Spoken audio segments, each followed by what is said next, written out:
অভি, এই নে 3 লাখ টাকার চেক। লিমা চলো। তুই এতগুলো টাকা কোথায় পেলি? কোথায় পেলাম সেটা জেনে তুই কি করবি? তুই টাকা পাবি, টাকা দিয়ে দিয়েছি, এখন আমি আমার বউকে নিয়ে যাব। লিমা চলো। লিমা এখান থেকে যাবে না, ওইখানেই থাকবি। যাবে না মানে? বললেই হলো। তুই কিন্তু নেতার সামনে দাঁড়িয়ে কথা দিয়েছিস। নেতার সঙ্গে আমি কথা বলছি, তুই এখান থেকে যা। সব কিছু নিয়ে ফাইজলামি চলে না। তুই টাকার জন্য বিয়ে আখড় থেকে আমার বউকে তুলে নিয়ে আসছিস, আর এখন তুই টাকা পেয়ে গেছিস, আমি আমার বউকে নিয়ে যাবো। সিম্পল। চলো লিমা। এই আচ্ছা, বলেছি না লিমা এখান থেকে যাবে না। এই লিমাই, তুমি ওর সাথে যাবে? শুনেছিস ও কি বলেছে? ও এখান থেকে যাবে না, চলো যা এখান থেকে। তুই কিন্তু কাজটা একদম ঠিক করছিস না।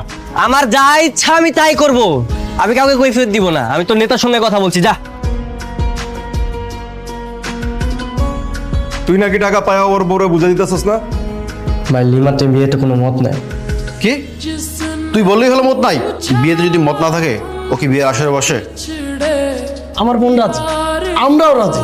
আর টাকা ফেরত পাওয়ার পর আমার বোনকে ফেরত দেবে, এই কথা তো আপনার সামনে সে দিছে।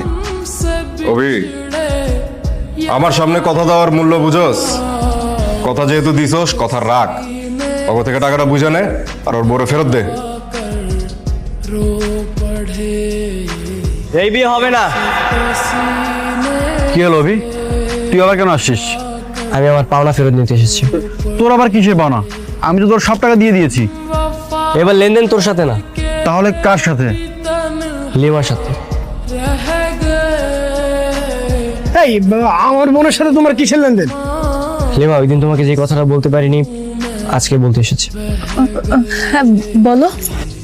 ওই দিনের পর থেকে আমি জানি না কেন তোমার প্রতি আমার একটা মায়া তৈরি হয়েছে, আর সেই মায়া থেকে কখন যে ভালোবাসা তৈরি হচ্ছে আমি নিজেও জানি না। আমার না খুবই একা একা লাগছে, মনে হচ্ছে হৃদয়টাকে যেন চুরি করে নিয়েছে। তুমি কি পারবে আমার হৃদয়টা ফেরত দিতে? তুমি কি পারবে এই বিয়ের আসর থেকে আমার সাথে চলে যেতে? পারবো না কেন, অবশ্যই পারবো, কিন্তু কোনো কিন্তু না, তুই চুপ চুপ করে বল। তুমি শুধু একবার বলো তুমি রাজি আছো। পৃথিবীর কেউ তোমাকে আটকাতে পারবে না, শুধু একবার বলো। একবার কেন, আমি 100 বার রাজি। তাহলে চলো।